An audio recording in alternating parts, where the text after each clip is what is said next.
You tap a card, beep, approved. It feels as if $4.80 just jumped into the cafe's bank account. It did not. The cafe usually has a decision, permission to continue. The timing varies, and different payment setups take different routes.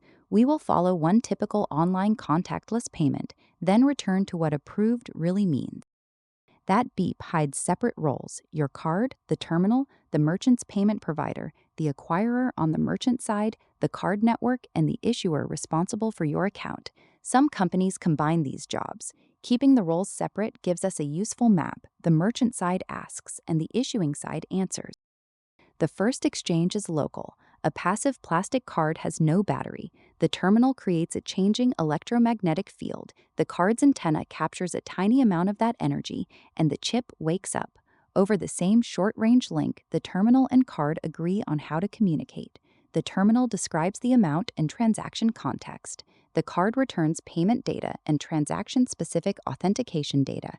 No money has moved, and the radio link does not reach your bank. It only prepares a trustworthy request. Reusable copied card data would be easier to replay.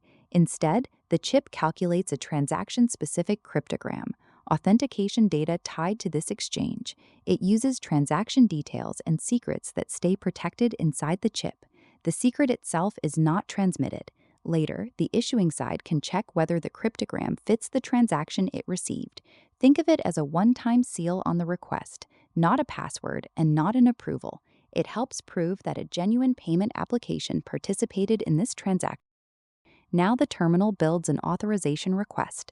Our synthetic packet contains the amount, merchant and terminal context, the payment credential, and the card's transaction-specific authentication data. It does not contain a little bundle of money. The request leaves the shop through the merchant's payment provider. It reaches the merchant-side acquiring role, then the card network, which routes it toward the issuer responsible for the card. Real systems split these jobs differently, so these boxes are roles, not a literal server diagram. The important point is direction. A structured question travels from the merchant side to the issuing side. At the issuing side, the decision is not just a balance check. The issuer can consider whether the card and transaction data authenticate correctly, whether the account is active, whether enough funds or credit appear available, and whether the purchase matches risk rules.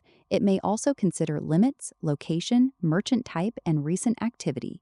These inputs do not form one universal checklist, and the exact scoring is private. Conceptually, they answer three questions. Does the request look authentic? Is the account allowed to make it? And is the risk acceptable? The issuer, or sometimes a configured stand-in service, returns a response such as approve or decline. The response travels back through the network and merchant-side systems to the terminal. When the answer is approved, the cafe has authorization to complete this purchase under the payment rules. That is why the terminal can beep so quickly. The issuer may reduce your available funds or credit by placing a pending authorization or hold. Your banking app may show it quickly, although behavior varies. But pending is not the same as final. No $4.80 coin has raced through every box into the cafe's bank account. Approved means the issuer accepted the request at this stage. It does not mean merchant funding is complete.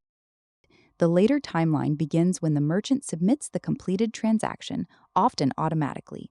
The final record can include an adjusted tip. During clearing, transaction records are exchanged and reconciled so the parties agree on what was completed. During settlement, the payment system facilitates the resulting financial positions between issuers and acquirers. The acquirer or merchant payment provider then funds the merchant according to their agreement and schedule.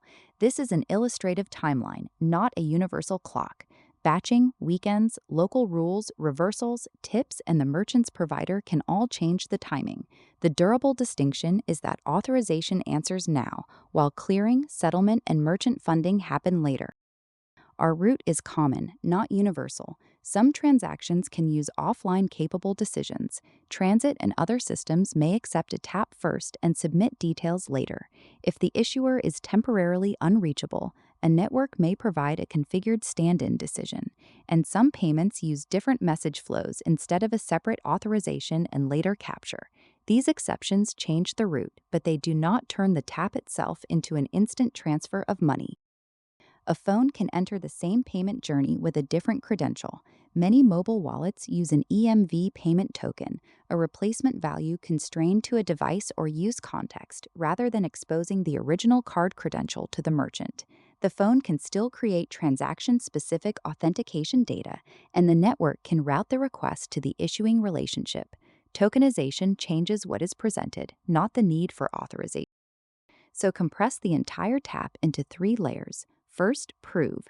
The terminal powers the card and receives transaction-specific evidence. Second, authorize. A request reaches the issuing side, which returns a decision.